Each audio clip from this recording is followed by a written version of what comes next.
we live in a society where, unlike it's ever been before, we have no concept of restraint. When we want something, we get it. When you want to do something, we do it. I'm going to give you a couple of examples.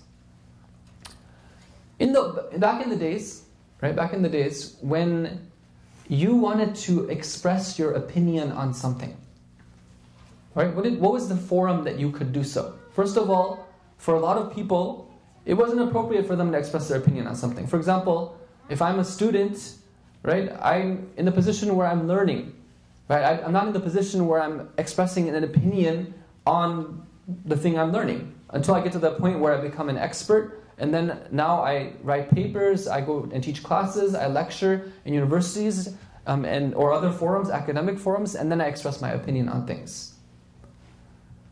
If I want to express my opinion in the old days, right, if I'm capable of doing it, maybe I would write an opinion editorial for the newspaper, I would submit it, and I would say, okay, this is what I think about this. It might be accepted, it might not be accepted. Okay? But today, it's a lot different. It's as simple, I can be sitting in this very majlis right here, I can be on my phone, right, expressing my opinion on WhatsApp to my family members, saying that, oh, why is it so boring today? You know, maybe we should never come, right? Or, wow, this is so interesting, right? I could be on Facebook right now putting up posts and saying whatever I want on anything. There can be an article. Nowadays, you go to any article and you see that there's comments, right? Anybody and everyone can say whatever they want, however they please. Do you see, brothers and sisters, it's a society where instantly you can express yourself. And everyone is entitled to have their own opinion. You can have a PhD who's a decorated professor expressing an opinion on something, and you can have somebody who has no background coming and saying their own thing on that topic, right? You can have a scholar who studied in the Hawza for 15 years expressing their opinion on something, and you can have somebody who has no formal religious background expressing their opinion on something. That's the society we live in. That's one example. Another example is when it comes to satisfying our desires. Okay, in the old days, right? In the old days, talking about a long time ago, when you were hungry, you waited for your meal times, right? Everyone would have certain meal times. They might have, for example, 3 meals a day, 2 meals a day, or in some places maybe 3 meals a day and like a snack break or a tea time, right? But that's pretty much when you ate. Okay, in today's world, things are different.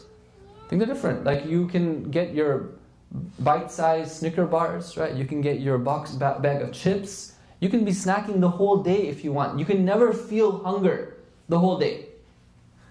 Okay? There's no concept of restraining yourself and waiting for a particular time, right? And it extends to other forms of pleasure as well, to beyond just food. Pleasure of the eyes. Pleasure of the eyes. In the old days, there were some things that you were not privy to, that you weren't allowed to see. And there was barriers, natural barriers created in the society which prevented you from seeing certain things. But in today's world, it's just a matter of knowing, where to go and what to do, and you can be anywhere you want and watching and looking at whatever you want. Okay? Now, this is very important for us to understand, that just because we're living in a society where instantly you can express your opinion, instantly you can be gratified and get that pleasure of your heart, it doesn't mean that it's right. No.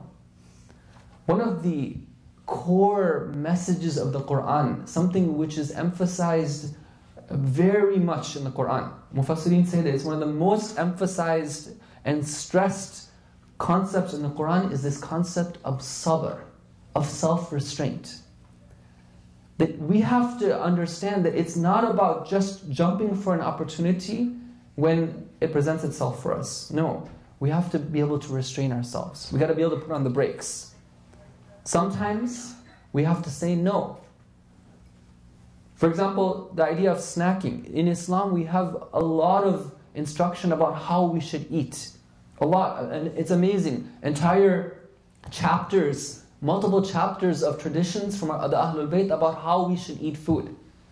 And it's worth, it's very, very, very, it's amazing to go through that and to see how much the Ahlul Bayt were concerned about our physical health. It shows you the practicality of Islam.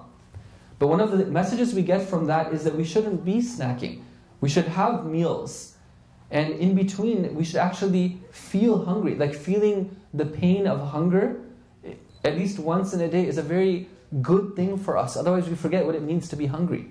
And we can't sympathize with the poor. And also, it leads to bad health as well. When it comes to, of course, the pleasure of the eye, that we have very strict guidelines from Islam about that. Just because something we want to look at it doesn't mean that it's good for us. Any type of imagery which provokes the feeling of lust is haram, according to Maraji. Whether it be live or whether it be on TV or through a movie, it's something that we have to avoid. And it's detrimental to our soul.